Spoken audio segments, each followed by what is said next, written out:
Hello friends, today we're working with the letter Q. This one is pretty awesome and also has a little trickster lowercase letter, so I hope you're ready. Roll up those sleeves, get that pencil in your hand, and let's get to work. Alrighty, so we're going to start with the capital Q because it's, well, frankly, much easier than the lowercase q, okay? So as I look at this picture, it's telling me it wants me to do my circle part first. So that's exactly what I'm going to do. It's as if you're drawing a capital O, and I just drew my circle. I'm going to pick my pencil up, and guess what? I'm going to just draw a little diagonal line here.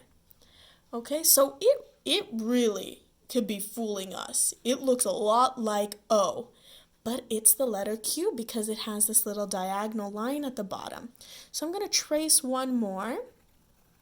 I'm making sure that the O part of my Q goes from the top all the way to the bottom, okay?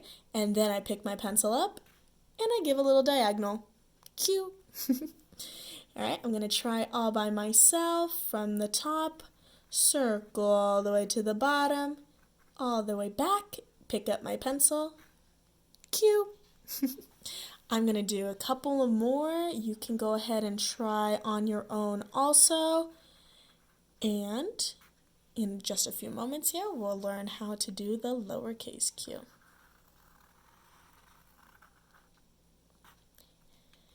As always, if this is a little hard right now, you can always go to the top line and trace a few before you practice all by yourself, okay? And boom. Oh, can't see that one there. Here it is. Alrighty, friends. Of course, you can pause if you're not done yet and push play when you're ready to learn about the lowercase q. Alrighty, so this one is crazy. It looks awesome, and I can't wait to teach you guys it. So similar, it does have a similar trait as the capital Q. What we're going to do is we're going to start just a little bit below the dotted line. Notice how my pencil isn't quite on the dotted line. It's just below it, okay? And I'm going to draw a circle, just like we did with our capital Q. Except this time I'm not going to pick my pencil up. I'm going to give it a little bit of a hat, boop, and I'm going to draw a hook that goes straight down and hooks. Kind of like a lowercase j, except it's flipped over. Okay, see, I told you this was a tricky letter. It's trying to confuse us. It also kind of looks like a lowercase g, right? Okay, let me try again. I'm going to do my circle. I'm not picking my pencil up. And I gave it a little hat, a little stem. I get to go below the line on this letter, similar to lowercase j and g. And then I'm done. I need more practice with this one, so I'm going to choose to continue to trace my lowercase q's. But when I'm ready, I'm going to go hop down here and I'm going to try by myself, okay? So why don't you do the same thing? And when you're all done, you are super awesome. Even if you're not all done, you're still super awesome. All right.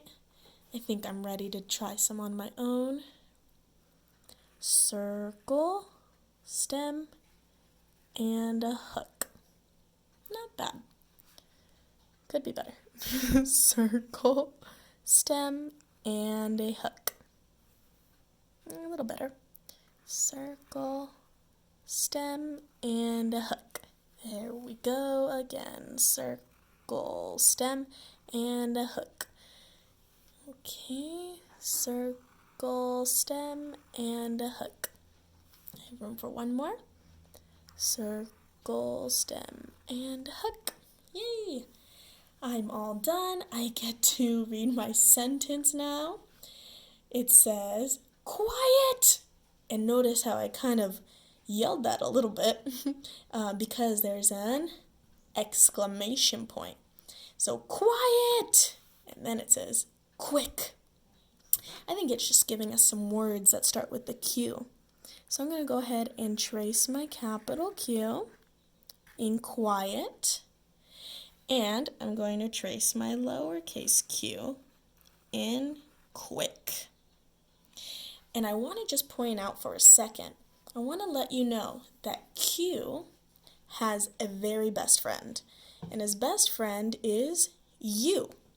So a lot of the time, I will even say most of the time, that you write a word that starts with Q or even has Q in the word, guess what letter is going to come next? Yup, U.